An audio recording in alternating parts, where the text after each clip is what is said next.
আচ্ছা, আমি যদি তোমাদের হঠাৎ করে কাশ্মীরে নিয়ে যাই, ঠিক তোমাদের কেমন লাগবে বলো তো? চলো না আজ আমার সাথে সবাই মিলে কাশ্মীরে। হ্যালো বন্ধুরা, আমি লাবণী। আমি আছি এখন তামিলনাড়ুর কোয়েম্বাটুর শহরে।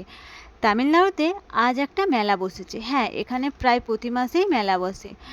আর মেলার থিম হলো আজকে কাশ্মীর। কাশ্মীরের সমস্ত কিছু, সেটা বলতে পারো বরফ ঘেরা পরিবেশ, কিংবা কাশ্মীরে গাছের মধ্যে যে বরফ পড়ে সেটা, বা যাবতীয় কাশ্মীরের যে জন্তু জানোয়ার বা যে পাখি প্যাঙ্গুইন পর্যন্ত সমস্ত কিছুই এখানে দেখা যাচ্ছে। হ্যাঁ, থিমটা খুব সুন্দরের মধ্যেই করেছে।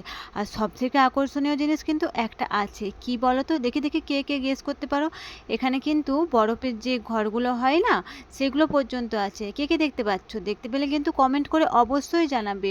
আর লাল নীল লাইট যে দেওয়া হয়, এই মিনি কাশ্মীরের সৌন্দর্য যেন আরোই বাড়িয়ে দিয়েছে। আর এখানে সব থেকে কিন্তু আকর্ষণীয় জিনিসগুলোর মধ্যে যেটা আছে, সেটা কিন্তু আমি এখন বলছি না তোমাদের, তোমরা একটু পরেই সেটা দেখতে পাবে। আর এখানে দেখো যে জন্তু জানোয়ারগুলো আছে না, বা মানে যে অ্যানিমেলসগুলো আছে, সেগুলো দেখে তোমরা বুঝতেই পারবে না যে আসল নাকি নকল। কিছুটা পেরিয়ে যে হঠাৎ করে আমি এমন একটা জিনিস দেখতে পেলাম, সত্যি বলছি পুরো তো আমি চমকে গেলাম। আমাকে সবাই ডাকলো, এসো এসো, কি দেখতে পাবে এখানে। তো ভাবলাম কি চলো দেখা যাক এখানে কি আছে।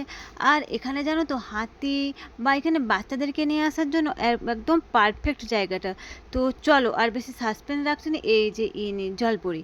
জলপরিকে দেখে আমি তো অবাক, সত্যি বলছি জানো তো, আমি এই প্রথমবার জীবনে জলপরি দেখলাম। আর ওই বাচ্চাটাকে দেখছো জলের বাইরে যে আছে, যে একদম চোখ বড় বড় করে অবাক হয়ে গেছে, ঠিক ওই বাচ্চাটার মতো আমারও একই অবস্থা হয়েছে।